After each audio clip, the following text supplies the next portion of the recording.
Om Swastiastu. Baik, perkenalkan nama saya Igede Putuwedanta Paramarta. Saya nomor absen 4 dan saya kelas 12 MIPA 2. Di sini saya akan menanggapi bagaimana kasus di Papua tersebut termasuk ke dalam kategori terorisme dan radikalisme.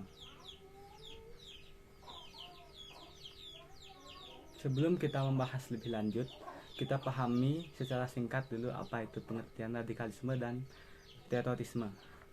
Nah, radikalisme berasal dari bahasa Latin radikal dan radix yang berarti akar atau memiliki akar, suatu konsep yang menginginkan perubahan secara signifikan. Dalam teori sosial, radikalisme diasosiasikan dengan revolusi total status quo atau hegemoni rezim penguasa. Yang kedua, terorisme. Terorisme berasal dari kata teror yang dimana memiliki makna menimbulkan ketakutan berupa kekacauan.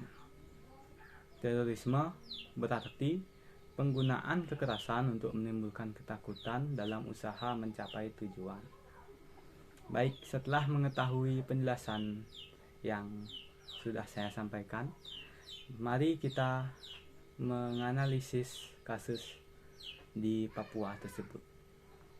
Di Papua sendiri terdapat aksi tindak penembakan yang dilakukan oleh kelompok kriminal bersenjata atau disingkat KKB di area PT Freeport Indonesia atau PFI, Timika, Papua. Aksi penembakan yang dilakukan juga tidak main-main, melainkan sudah memakan banyak korban, seperti karyawan PT FI asal Selandia Baru ditemukan tewas dan 2 karyawan lainnya mengalami luka-luka. Para KKB ini telah melakukan perbuatan yang menggunakan kekerasan atau ancaman kekerasan yang menimbulkan suasana teror atau rasa takut secara meluas yang dapat menimbulkan korban yang bersifat massal. Ditambah dengan kekuatan tempur baru KKB yang hampir setara militer. Hal ini dikarenakan teknologi yang mereka dapatkan sudah semakin canggih dan efektif, seperti senjata api yang mematikan.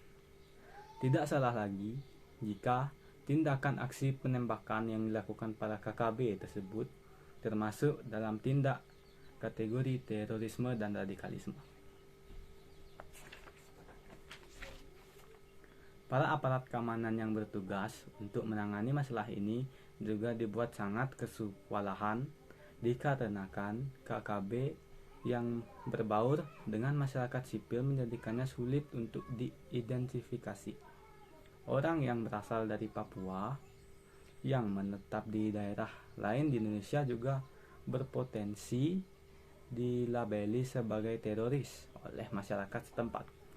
Bila aparat penegak hukum diberi diskresi lebih dan tidak hati-hati, malah masyarakat sipil yang dapat menjadi korban.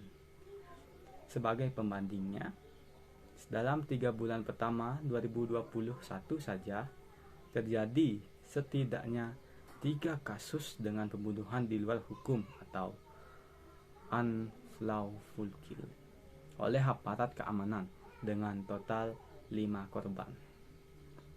Sejalan dengan itu, Komisi untuk Orang Hilang dan Korban Tindak Kekerasan atau Kontras berpendapat pelabelan teroris terhadap KKB cepat atau lambat juga akan membawa dampak psikososial di masyarakat.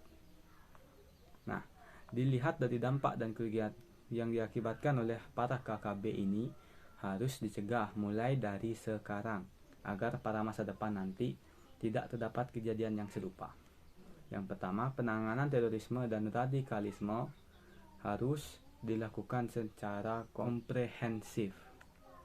Salah satunya melalui upaya pendidikan dan sosialisasi nilai Pancasila kepada masyarakat.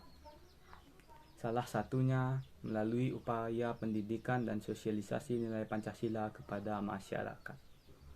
Masyarakat harus diajarkan tentang esensi hidup bersama. Kita telah memiliki Pancasila yang luhur dan sesuai dengan ajaran semua agama serta kepercayaan di Indonesia. Salah satunya dengan membangunkan sikap toleransi di tengah masyarakat. Pemerintah dapat membantu mewujudkan hal ini dengan membiarkan hak yang sama kepada seluruh umat beragama untuk memeluk agama dan menjalankan kewajiban agamanya. Sosialisasi yang mumpuni juga sangat dipengaruhi dan diperlukan dalam mencegah radikalisme dan terorisme berlanjut. Baik, sekian yang dapat saya sampaikan, dan jika ada kesalahan kata dan kesalahan pengucapan, saya mohon minta maaf seberat-beratnya. Dan sekali lagi saya ucapkan terima kasih. Om Santi, Santi, Santi.